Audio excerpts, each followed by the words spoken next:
Hey everyone, welcome back to Watch and Carry. So in today's video, we're going to be doing a initial impressions review of the Burris TX-33 tire.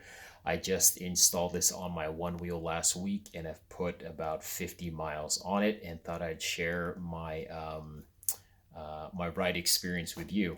So just to get some specs out of the way, you can get this tire either off of Burris's website or like me, I ordered it off of Craft and Ride. As always, Craft and Ride shipped it really quick and always happy with their customer service. So what does TX33 and these numbers indicate? So TX33 refers to the compound and the hardness. So going off of Burris's official website here, you can see that the TX33 is a medium/52 short compound. Shore, in reference to tires, is a unit of hardness. So 52, according to them, is considered a medium hardness type of tire compound. In terms of these letters or these numbers over here, the 11 refers to the diameter of the wheel. The 6.0 refers to the width of the tire, and the -6 indicates that this tire should be mounted on a 6-inch wide rim. In terms of measurements, I will go ahead and turn this to the side here, and let's grab the ruler. This is a much rounder tire than the, I shouldn't say much rounder, but it's definitely rounder than the stock Vega that came with my Onewheel Plus. Now, it doesn't really help for me to take my Vega and put it side by side right now because it's not mounted, and mounting a tire does change the sidewall appearance, so just kind of take my word for it. But just to get some measurements out of the way here, you already know the diameter of the tire from the lettering, the numbers on the side, but let's take a look at this contact patch here. So there's the profile of the tire. Okay, you can see here it is much more curved than the Vega, so you can hold this video up to your stock Vega. Okay, the effective contact patch, like for example, if you're just rolling straight on flat and not carving, you're looking at about 4 inches here down the center. The overall width, I would say, is about 6 inches, as indicated on the sidewall of the tire. Okay. You can see that the treads are, pretty substantial here. So grab another ruler. Again, this has about 50 miles on it already. So, I would say minimal tread wear, but you might have a little bit longer than what I'm measuring here if you order this brand new. So let me set this to 0 here. Okay, and let's go down the middle tread here. Okay, so 1, 2, 3. Okay, so hard time focusing. Okay, can't really get it to focus, but you can see that underneath that 1, you have that longer hash mark for the 5 millimeters, so it's about 4, 3. So I would say it's about 3 millimeters of tread deep that you're going to be getting. Okay. And this is a unidirectional tire, so again, it doesn't matter which way you mount this tire onto your wheel. Okay. Now, going off of Burris's description for the tire, okay, this was designed as an evolution of the 11 by 5.5. It offers more stability than its predecessor with the slick center rib for more stability and grip in the street. So you can see that center strip right here. Okay, it puts the tread further up the sidewall for better traction and carving on the trail. So you can see here that these treads do extend, quite far just to the beginning of that sidewall. And the sidewalls have been modified to make them more durable than the previous version for better slides and grinds, making this the ultimate off-road one-wheel tire available. Carve faster, climb higher, and shred harder for even harder than ever before. All right, so that's just some background info on the Burris tire. Okay, in terms of installation, this is going to go for, I think, most tires, though, every tire can be a little bit different and harder to install than another. I would say on an overall scale of 1 to 10, 10 being the hardest, for a first-time tire installer like myself, I would say that this was about a 5, but knowing what I know now, I would say it's probably a 1 or a 2. If I was to do this again, probably wouldn't take me more than 20 minutes to do it. The first time I had to kind of read and learn how to do this. It took me about 1 to 1.5 hours to install this. So if you want some good tips on how to install a tire, I would highly recommend you check out my previous video on tire installation tips. In the description of that video, I put links to both Jeff McCosker's and Mike Sang's tire installation videos. Their videos are very comprehensive and show you from start to finish how to install. My tips video just kind of adds a few extra tips that I came up with that builds upon what they already mentioned. So I would recommend checking out those videos to help you with the install. Overall, I would say the trickiest part was getting the second bead over the rim.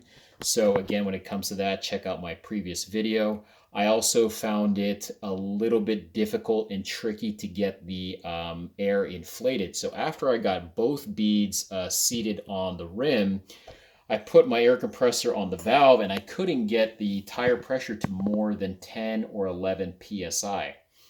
And so what I found out the problem is the valve core. So I had removed that during the installation and replaced it with the stock valve core.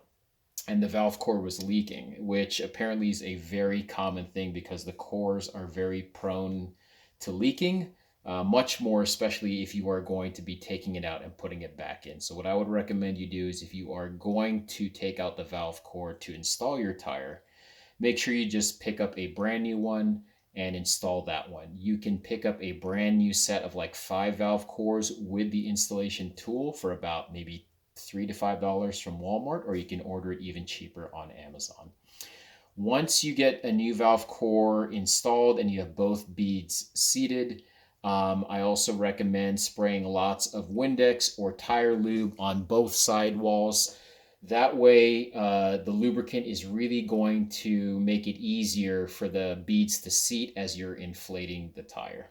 Lastly, don't be surprised if you have to go way above the recommended PSI to get both beads seated.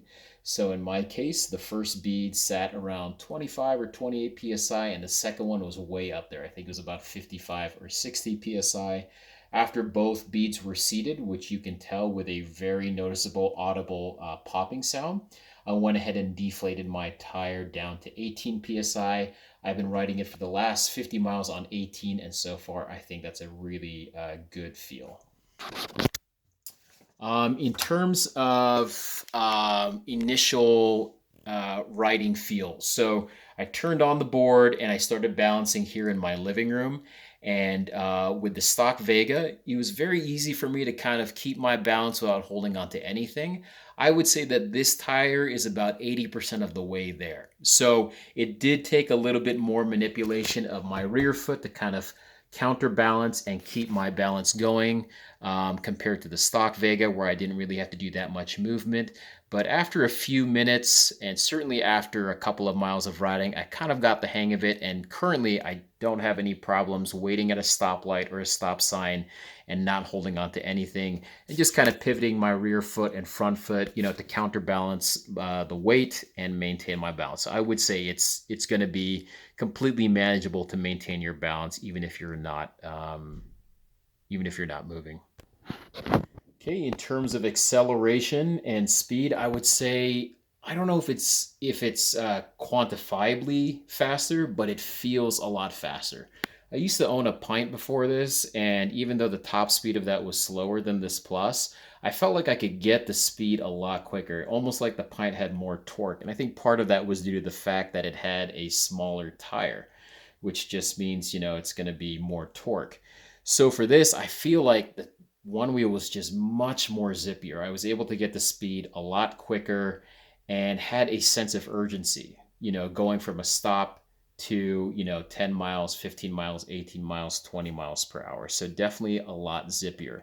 In terms of top speed, I would also say that just based on feeling, I feel like I'm going faster. Again, I don't know if I'm actually going faster than I was before, but I feel like I've gained at least a couple miles per hour. So whether or not that's true, just the sensation for me feels like I am going faster on this. Now, carving is going to be pretty evident. I showed you earlier that the side profile, or the profile of the tire, is much more rounder compared to the stock Vega. So for this, it's much easier to carve on. But I think it's a give and take situation. So on my initial ride, all right. So, in terms of the carving, as I mentioned, it's a give and take. So on this tire, because of the profile, it's much easier to carve. However, for me, I also found it a little bit harder to carve at high speed. Now, I'm a relatively novice rider. I've only put about maybe 1,000 or 1,200 miles on my one wheel. I certainly don't do anything hardcore or crazy. So your experience may differ, but for me, carving at like 19, 20 miles per hour, I felt much more stable on the Vega, partly due to the fact that it has a broader profile. And of course, it's a slick. So if we're doing this on pavement, a slick is just going to be sticking a lot better than a treaded tire. But, after putting about 50 miles on this, I would say that my carving is getting better. And the more miles you put, I would say that you should feel, also stable on this once you get used to the carvability of this type of tire. In terms of handling on different types of terrain, so let's just talk about straight up pavement, flat, no dirt. So this grips really well. I would say it grips very similar to the Vega, even though it's treaded and technically on paper it should have less grip. I never once thought that this was slippery or hard to maintain my stability on the road. So on flat pavement, it does a great job. On dirt, this is really where this tire is going to shine. So I've ridden on dirt on my stock Vega, and for me, I always just felt a little bit unstable.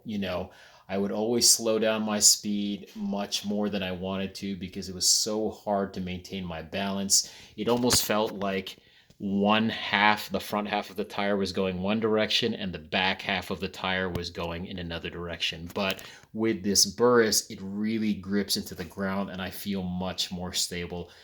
I almost feel like it feels almost like my stock Vega on pavement riding this treaded Burris on dirt. So it does a great job there. Grass would be the same way. With my stock Vega, I was definitely slipping a lot of times. I would have motor cutout because of wheel slip. With this, I've never had wheel slip once. Grips really well. Even on grass that's been wet by rain or sprinklers, have had no problem gripping with this tire. Uneven roads, again, this is where the Burris treaded is going to shine. So right now in my neighborhood, a couple of slabs of the sidewalk are under repair. And because those slabs have just been repaired, the pavement has not been smoothed out yet. It's paved over, but it's very uneven.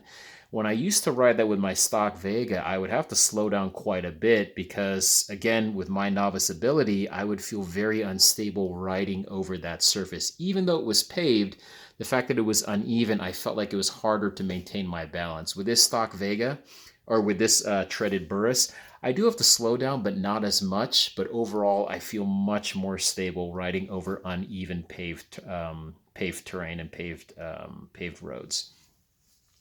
In the wet, so with this, I haven't had a chance to ride this in the rain yet, but we do have a flooded street or a flooded sewer down the street where water is backing up, and it's coincidentally on my way to work. So usually with my stock Vega, I would slow down. I've never slipped there, but I definitely felt like the tire wasn't that secure. With this treaded Burris, riding through that same puddle today felt much more secure. Didn't feel any difference really between riding on that wet area of pavement and the areas that were not wet. So it does a great job so far in the wet. Road noise is another thing I want to talk about. So for some reason, I always thought a treaded tire would be much louder. I don't know. I guess I'm used to seeing treaded tires on big trucks going down the street and just how noisy those tires are. But with this, it's the exact opposite. I feel like this is like 50% quieter than the stock Vega. With the Vega, I feel like I heard the motor a lot more, if that makes any sense. You know, when you're accelerating or when you're braking especially, you can kind of hear the hum of the motor. It was never annoying, but I could hear it a lot more with the stock Vega compared to this. With this, it's not like whisper quiet, but it's much quieter. And I think part of that might just be the compound. I don't know what the compound is on that stock Vega, but if I was to guess, I would say it's harder than this TX-33. So very, very quiet tire, whether you're riding on, dirt or grass or pavement. Overall, I think it's a much quieter tire. In terms of comfort, I would say on pavement, it's about the same. I don't really notice this being that much softer than the Vega, except on those uneven pavements that I talked about. I think this is much softer. But on flat pavement, it feels about the same as the Vega. Foot fatigue, the most I've done on this is about 11 miles in one sitting. I would say it's about the same compared to the Vega. No big night or day difference there. In terms of effects on the range, so of course, one of the things when you're going treaded is you're worried you're going to be getting less range. So with this, I haven't really noticed a whole lot of change. With the Vega, on a typical flat ride, I was getting about maybe 12 to 13 miles on my 2X system with the stock Vega tire. On the treaded today, I put in about 12.1, 11.9 miles. So for me, it was relatively the same. I don't really notice that big of a difference. So overall impressions, final conclusion, I would say if you're going to do an upgrade for a tire and you want a tire that's the best balance of both worlds, meaning pavement and off-road, and maybe throw in wet in there, I would say that this is a good tire to consider. I can't say if this is the best tire because this is the only other tire I've tried, but it is for me a night and day difference between the stock Vega. With the stock Vega, I enjoyed my ride a lot, but oftentimes I would have to change where I would go. So, when planning my route to, let's say, the grocery or to meet up with friends, I might say, you know what, I can't take that path because there's a big stretch of dirt there and it's going to be uneven and uncomfortable and it's going to make me nervous. With this, I feel like I can just plan a route and no matter what it's going to throw at me, I can tackle it with this tire. I really, really love the fact that this tire is quiet, as I already mentioned. I know it's something so trivial like road noise. A lot of people use, headphones in one ear, so they're not even hearing that. But for me, sometimes I just like to ride without music, and I just enjoy the fact that I can hear the environment more and hear the tire and the motor less. So really love it for that. And then overall, I would say just get it for the sensation of speed and acceleration. Again, I don't really know if I'm accelerating any quicker or going any faster than my stock Vega on paper. But for me, I really feel it. At first, I thought it was just me being biased with a brand new tire. But even after 50 miles, I really feel a lot zippier on this tire. And just for that, I think this tire is worth it. So overall, I would, highly recommend this tire. Great purchase. If you were to make any upgrade to your Onewheel, upgrades that you would, definitely notice besides aesthetics, I think tires are a big thing. Foot pads would be another. But I think tire would be a really great place to start because just like with cars, it really does affect your ride. And when it affects your ride, it's going to affect, how well you handle and how much you're going to enjoy your ride. So anyways, guys, that'll do it for today's video. If there are any comments, questions, or maybe anything else that you'd like me to mention about the Burris, please put it down below. Maybe when I hit 100 or 200 miles on this tire, I can keep you guys updated on how the tire is performing, especially when it comes to the tread life. But besides that, hope you enjoyed today's video and found something useful. And as always, have fun, be safe, and I'll see you guys on the next one.